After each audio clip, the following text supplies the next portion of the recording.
بالله من الشيطان الرجيم بسم الله الرحمن الرحيم على هذه النية وعلى كل نية صالحة وإلى حضرة النبي محمد صلى الله عليه وسلم وكافة الأنبياء والمرسلين والأولياء والشهداء والصالحين شيء لله لهم الفاتحة.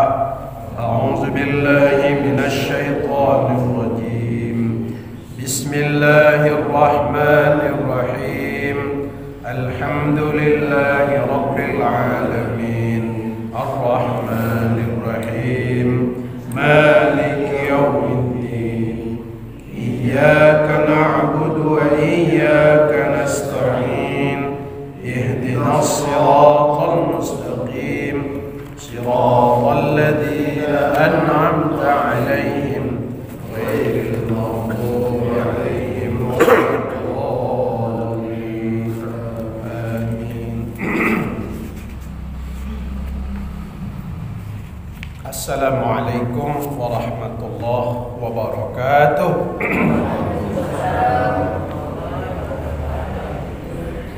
Alhamdulillahilladzi hadana lihada wa ma kunna linahtadiya laula an hadanallah. Asyhadu an la ilaha illallah wahdahu la syarika lah wa asyhadu anna Muhammadan abduhu wa rasuluh.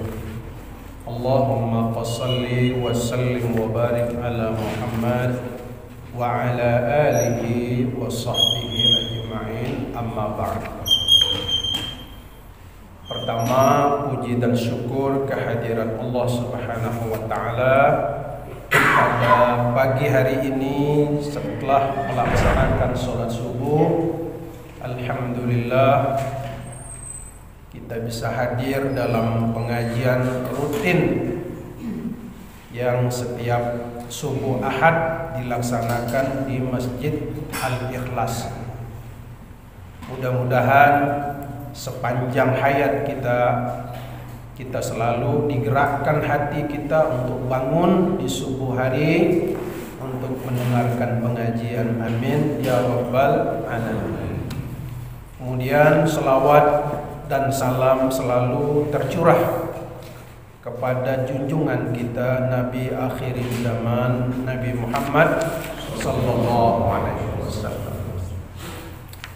Baik, Bapak-bapak, ibu-ibu, setelah sekian lama saya tidak mengajar karena sakit ya Bu ya.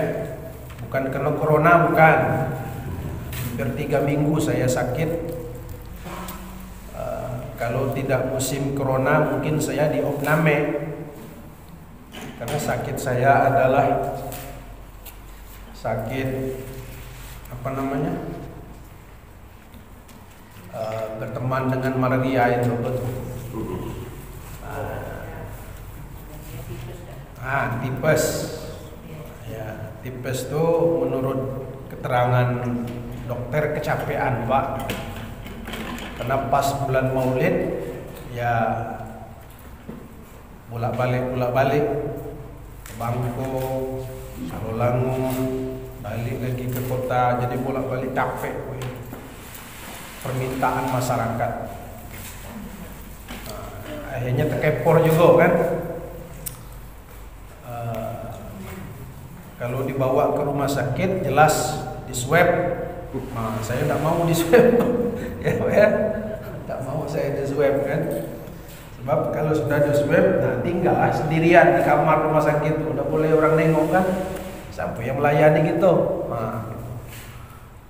Saya minta dokter saja ke rumah, rawat jalan gitu. Dihimpus juga di rumah sampai 4 botol habis himpusnya. Alhamdulillah sekarang sudah sehat kembali, sudah bisa mengisi pengajian kita kembali. Tentunya hikmah dari sakit itu adalah pertama, dalam riwayat disebutkan sakit demam itu sesungguhnya adalah membakar dosa-dosa kita selama ini. Selama kita sehat mungkin barangkali banyak dosa kita Di antaranya mungkin dosa 4 orang, ngato-ngato orang, ya kan? Doa dosa busuk hati dengan tetangga, mungkin barangkali ada juga di situ. Nah, kalau kita demam, panasnya itulah panas api neraka dunia. Dia itulah yang membakar dosa-dosa kita. Jadi jangan menutup dengan sakit tuh. Jadi sakit itu sesungguhnya adalah membakar dosa-dosa kita di dunia ini, supaya nanti di akhirat kita tidak dibakar lagi di dalam neraka. Maka itu setiap kita sakit demam, jangan lupa istighfar terus. Allah, istighfar banyak. Baik, kita lanjutkan pengajian kita pada pertemuan-pertemuan yang lalu masalah tasawuf di dalam kitab Minhajul Abidin karangan Imam Ghazali ini, bahwa ada beberapa metode cara yang dilakukan oleh Imam Ghazali di dalam memperbaiki akhlak, di dalam memperbaiki ibadah kita kepada Allah Subhanahu wa taala. Metode yang diajarkan itu pertama adalah tahapan pertama tentunya tahapan aqabatil ilmu, yakni tahapan mempelajari akan ilmu-ilmu pengetahuan. Nah, tahapan ini penting. Orang itu belum mendapat hukuman kalau dia tidak tahu. Setelah tahu baru dapat hukuman kalau melanggar. Nah, maka itu orang itu dikasih tahu dulu. Umpamanya bayar pajak. Tiba-tiba datang tukang pajak nagih kan, bapak ni pajak ini, pajak ini, pajak ini, pajak ini. Padahal orang rumah itu tidak tahu menahu. Harus disosialisasikan dulu. Bapak, nah mulai tahun depan bapak kena pajak PBB. Udah tuh pajak pribadi, pajak perusahaan bapak. Nah, dikasih tahu sekian persen pak, sekian persen. Sudah tahu, sudah pak, sudah. Nah tahun depan baru terapkanlah aturan itu. Itu namanya sosialisasi dulu kan. Jadi tidak tiba-tiba kaget orang, tahu-tahu duit pajak sekian miliar, perusahaan tuh tidak sampai sekian miliar. Nah, itu. Jadi kita juga seperti itu ibadah nih, dikasih tahu oleh Tuhan dulu. Wa ma khalaqtul jinna wal ins illa liya'budun. Tidaklah aku ciptakan jin dan manusia melainkan untuk beribadah kepadaku. Jadi kita ini dan jin juga ibadah, dia juga sholat sama dengan kita, dia juga puasa sama dengan kita. Nah itu. Nah kita ibadah dikasih tahu, diajarkan dulu. Nah, diajar kita sholat, diajar kita puasa, diajar kita sedekah. Udah ada ilmunya, nah baru kita laksanakan. Ada orang tidak tahu sholat itu wajib karena tidak punya ilmu. Tapi setelah dia punya ilmu, baru berlaku kewajiban itu. Kalau dia tinggalkan berdosa, kalau dia laksanakan dapat pahala. Nah itu kira-kira. Jadi tahapan pertama metode yang diajarkan oleh Imam Ghazali harus menuntut ilmu. Nah kita hari ini ya, kita belajar ke sini. Ini adalah tahapan kita agar kita lebih banyak tahu tentang ibadah, tentang cara-cara kita untuk menjadi ahli ibadah. Jadi banyak orang yang ahli ibadah tapi tidak punya ilmu, nihil, tidak punya nilai. Makanya ada orang yang tidur, ada orang yang sholat. Nah, iblis lebih takut kepada orang yang tidur itu. Nah, dalam riwayat, kenapa? Karena orang yang tidur itu berilmu. Orang yang lagi sholat itu orang yang tidak berilmu. Dalam kasus itu ya, ada juga orang yang tidur tapi ada juga orang yang sholat. Orang yang sholat berilmu, orang yang tidur tidak berilmu. Intinya bahwa yang berilmu itulah yang ditakuti oleh setan, oleh iblis. Kemudian tahapan kedua, aqobah yang kedua adalah aqobah taubat. Setelah berilmu kita bertobat, membersihkan diri. Jadi kita ada orang yang berilmu tinggi, profesor, doktor, tapi busuk hati. Busuk hati ke masjid, kalau dia jadi imam tidak ke masjid. Jadi busuk hati. Kalau orang jadi imam, kalau orang jadi pengurus, mulai dia nyucuk-nyucui. Itu orangnya berilmu, tinggi ilmunya, tapi itulah busuk hati. Tidak boleh orang sukses, tidak boleh orang maju, yang maju dia baik. Itu busuk hati. Maka dalam ilmu tasawuf tidak boleh. Jangan hanya mementingkan ilmu yang tinggi, tetapi hati kotor. Nah, dalam ilmu tasawuf, di samping ilmu yang tinggi, harus bersih hati. Tidak boleh kotor hatinya. Kalau hatinya bersih, insya Allah akhlaknya juga bagus. Seperti sungai Batanghari itu. Kalau dari hulu sana keruh, sampai ke hilirnya keruh juga. Nah, kita juga seperti itu. Kalau dari hati kita kotor, maka perbuatan kita pun jadi kotor, pikiran kita juga jadi kotor. Karena dari hati kotor, maka sifat perangainya juga akan kotor. Tidak lain tidak bukan SMS, senang melihat orang susah, susah melihat orang senang. Melihat tetangga beli TV, ya mulai dari mana nyonya dapat duit. Mulai nanyo-nanyo, ya kan? Jangan-jangan korupsi itu. Bawaan curiga dengan orang, itu tandanya sedang sakit hati. Jangan dibiarkan. Kita kadang-kadang kena sakit pening dikit, cepat cari pil bodrek. Gitu. Sakit hati kita biarkan saja. Busuk hati lama-lama dia menjalar ke badan. Sakit hati. Pertama sakit hati, yang kedua baru sakit jantung, hiper kan, hipertensi. Jadi akhirnya menjalar kemana-mana sampai stroke. Itu ujung-ujungnya. Stroke, mati. Maka kita tidak boleh sakit hati, busuk hati tidak boleh. Biasa-biasa orang itu dapat rezeki, memang itu rezeki dia. Rezeki tidak akan pindah ke siapapun kalau sudah Tuhan memberikan rezeki, ya kan? Biar macam mana pun kita nak nyaingi dia, sama-sama berjualan umpamanya kan. Kalau sudah rezeki dia, tak bisa kita buat sama dengan dia, tak bisa. Kenapa? Karena memang rezeki itu memang dari Tuhan. Jadi kita tak boleh bersaing sehat sajalah. Kalau memang rezeki dia, kalau rezeki kita dalam kita mencari rezeki.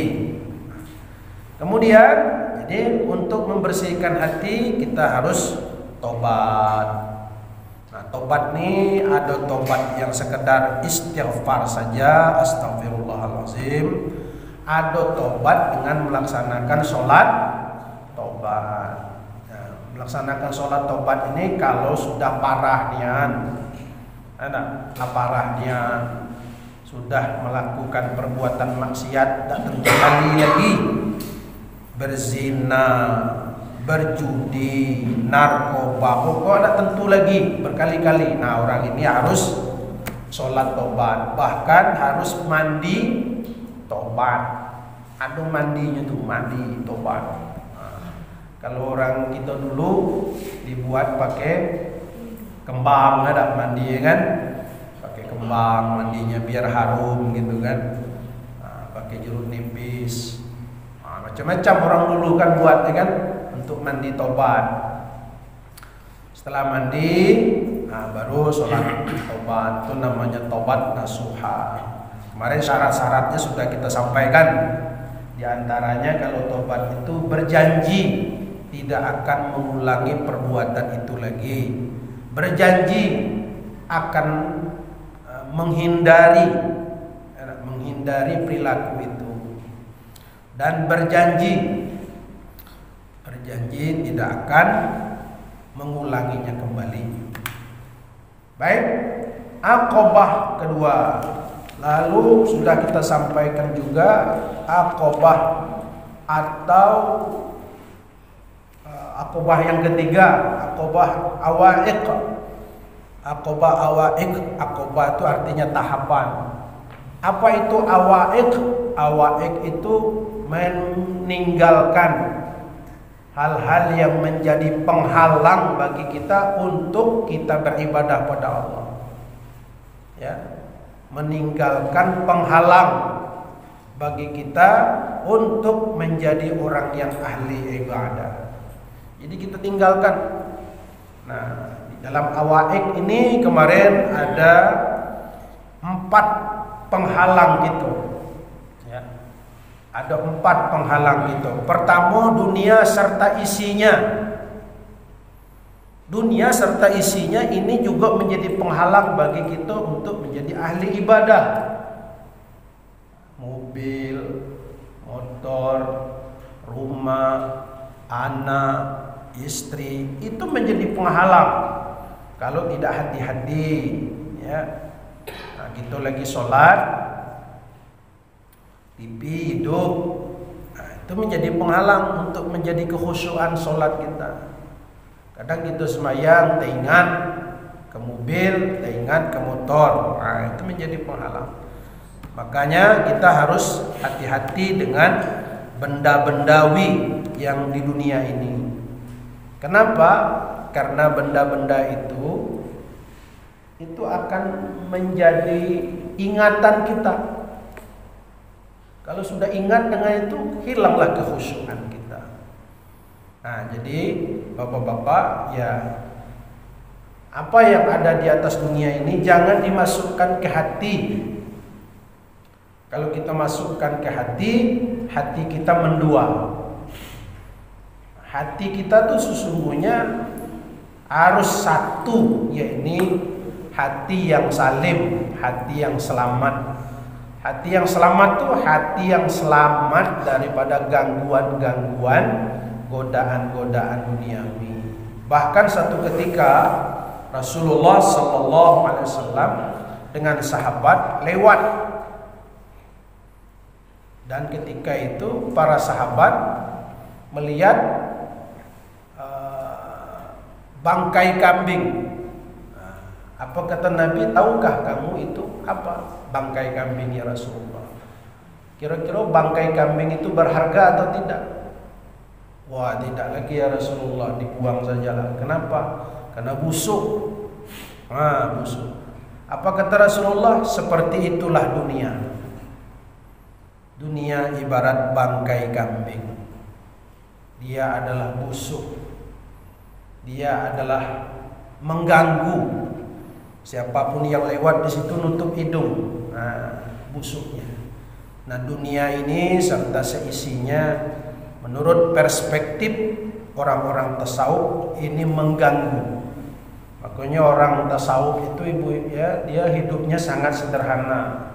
Seperti Imam Ghazali, ya kan, serta Junaid Al-Baghdadi, ini semua waliullah, orang-orang tasawuf.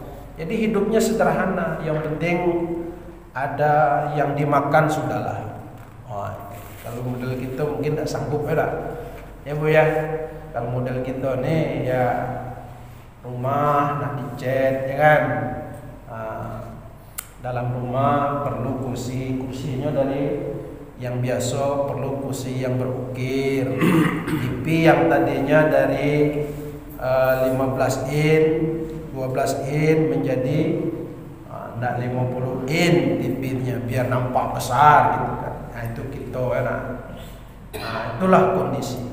Tapi kita belajar untuk menjadi orang yang qanaah. Apa itu qanaah? Menerima apa yang diberikan Allah. Kita harus lebih banyak bersyukur